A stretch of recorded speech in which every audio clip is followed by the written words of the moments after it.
প্রিয় দর্শক, আজকের এই ভিডিওতে আমরা ইতিহাসের পাতায় বর্ণিত সবথেকে শক্তিশালী জাতির কথা আলোচনা করব। সেই জাতি হচ্ছে আদ জাতি। কোরআনে বর্ণিত আছে আদ জাতির লোকেরা ছিল পৃথিবীর ইতিহাসে সবথেকে শক্তিশালী ও দীর্ঘকায়। তাদের মধ্যে যারা লম্বা মানুষ ছিল তাদের উচ্চতা ছিল 400 গজ, এবং যারা বেটে মানুষ ছিল তাদের উচ্চতা ছিল অন্তত 70 গজ। এবং কোরআনে পাওয়া যায় তারা 2-3 জনে একত্রিত হয়ে ছোট ছোট পাহাড় উল্টিয়ে ফেলতে পারত। পাহাড়ের উপর দাঁড়িয়ে যদি পা দিয়ে আঘাত করত তাহলে পাথরের মধ্যে পা গেড়ে যেত। যে কোনো গাছপালা উপড়িয়ে ফেলা ছিল অত্যন্ত সহজ কাজ। তারা সেচ দ্বারা কৃষিকাজ করত। এজন্য পানি রক্ষণের উদ্দেশ্যে তারা নদীর ন্যায় বড় বড় জলাশয় তৈরি করে রাখত। বর্ষার মৌসুমে সেখানে পানি জমা হতো। সারা বছর সে পানি সেচ করে কৃষিকাজ করত। আল্লাহ তাআলা অল্প দিনে ক্ষেত খামারে বহুগুণ ফসল দান করতেন। খেতে গম বীজ বপন করলে 15 দিনের মধ্যে গম পেকে যেত। আঙুর, বেদানা, আনার, আপেল ইত্যাদি জাতের ফলের গাছ রোপণ করার 2-3 মাস পরেই পাকা ফল পাওয়া যেত। মানুষের অর্থনৈতিক অবস্থা ছিল খুবই সচ্ছল। কোনো অভাব অভিযোগ তাদের ছিল না। শারীরিক অবস্থা ছিল খুবই ভালো। রোগ ব্যাধি আদৌ ছিল না বললেই চলে। কমে আদ যখন নবীর দাওয়াত অগ্রাহ্য করল, তখন নবী তাদের জন্য বদদোয়া করলেন। আল্লাহ তাআলা নবীর বদদোয়া কবুল করে একাধারে 3 বছর যাবত বৃষ্টি বন্ধ করে দিলেন। এতে তাদের তৈরি করা সমস্ত ঝিল নদী শুকিয়ে গেল। ফলে ফসল উৎপাদন বন্ধ হলো। তখন জাতির উপর নেমে আসলো ভীষণ দুর্ভিক্ষ। অনাহারে অর্ধাহারে মানুষ দিন কাটাতে লাগলো। বড় বড় পালোয়ানদের শরীরের শক্তি হ্রাস পেল। রাস্তাঘাটে মানুষের লাশ পড়ে থাকতে দেখা গেল। বৃদ্ধ ও শিশুরা অধিক হারে মৃত্যুবরণ করতে লাগলো।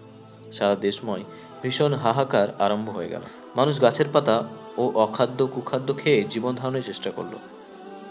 আজ জাতির মধ্যে 70টি গোত্র ছিল। এই 70টি গোত্রের মোট লোক সংখ্যা ছিল লক্ষাধিক। তাদের মধ্য থেকে মাত্র 70 জন মানুষ নবীর দাওয়াত কবুল করে মেহমান হয়েছিল। এই 70 ব্যক্তি একদিন নবীর নিকট আরজ করে বলল, হে আল্লাহ নবী, দেশব্যাপী যেভাবে দুর্ভিক্ষের করাল ছায়া নেমে আসছে, তাতে আমরাও আমাদের আপনজনেরা কেউ রেহাই পাবো বলে মনে হয় না। অতএব আপনি দোয়া করুন আল্লাহ তাআলা যেন এবারের জন্য এই গজব সত্ত্বর উঠিয়ে নেন।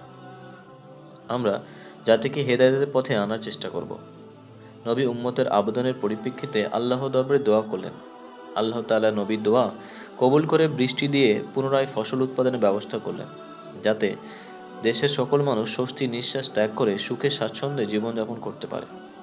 নবী তাদের নিকট দিনের দাওয়াত পেশ করলে তারা পূর্বের ন্যায় নবীর প্রতি দুর্ব্যবহার করে এবং পরিষ্কারভাবে বলে দেয় যে তারা কোনোদিনই তাঁর দাওয়াত গ্রহণ করবে না। নবী বারবার তাদের নিকট দাওয়াত পেশ করেন এবং আল্লাহর আযাবের প্রীতি প্রদর্শন করেন, কিন্তু তারা কোনো ক্রমে নবীর প্রতি ঈমান আনল না। বরং কওমে আদের কতিপয় লোক নবীকে হত্যা করার ষড়যন্ত্রে লিপ্ত হলো।